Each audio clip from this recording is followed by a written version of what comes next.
Happy Memorial Day. I'm a veteran, and for some reason the stuff I put in the back of my mind and tried to delete for 40 years is starting to come back more and more like it has over the 40 years. I hope this isn't happening to you. I am proud to serve our Constitution, not our government, in Vietnam. It was an unjust war, just like Iraq and Afghanistan is. But I did get some rewards from being in the military. At Fort Bragg, United States Army Training Center book, on my graduation day. Hundreds of good will wishes from other people in basic training with me. And even a lot of things we did, a lot of training we did. And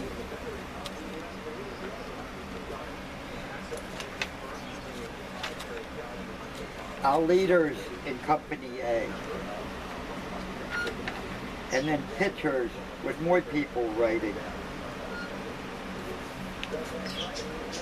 Can you believe that was me? Looking at me now?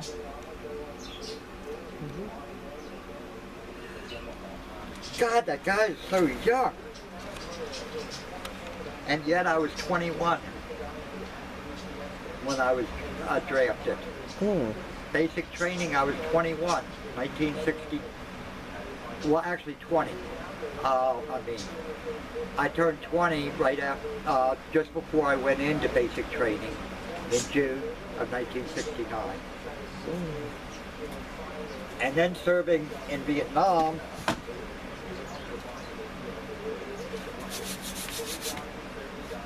they gave me a book from the 1st Infantry Division when they pulled out. It did not have 1969 in it. I have been unable to find book 2, which is the second half of 69 and the first half of 70 when I was there. But it tells about the experience of the 1st Infantry Division and their missions.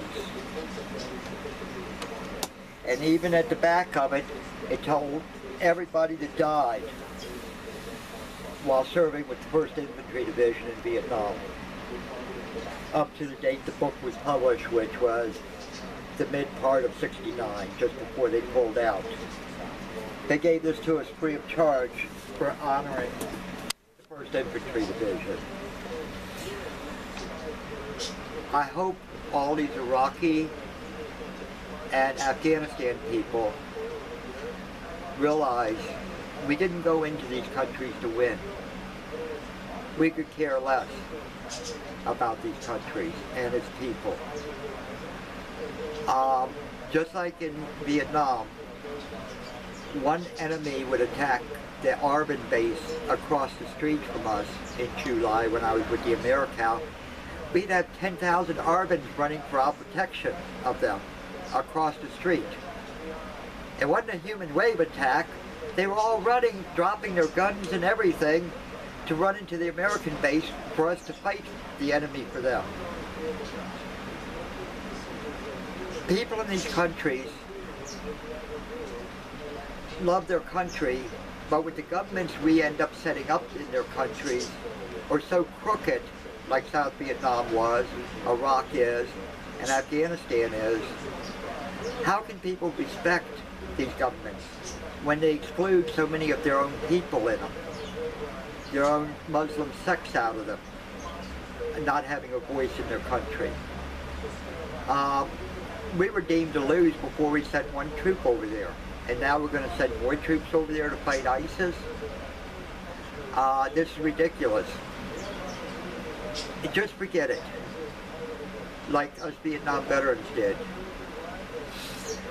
We left Iraq with honor, just like we did Vietnam.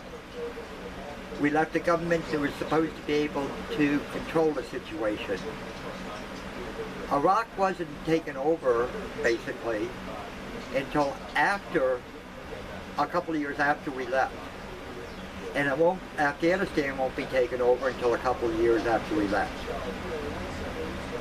Because we left a stable government, it doesn't help us that they lost. Just like we left South Vietnam with a stable army and government. But it was a crooked government, so the people didn't want to stand up and fight when the North Vietnam attacked them. A few years after, 3 years after we had an honorable peace treaty with the North.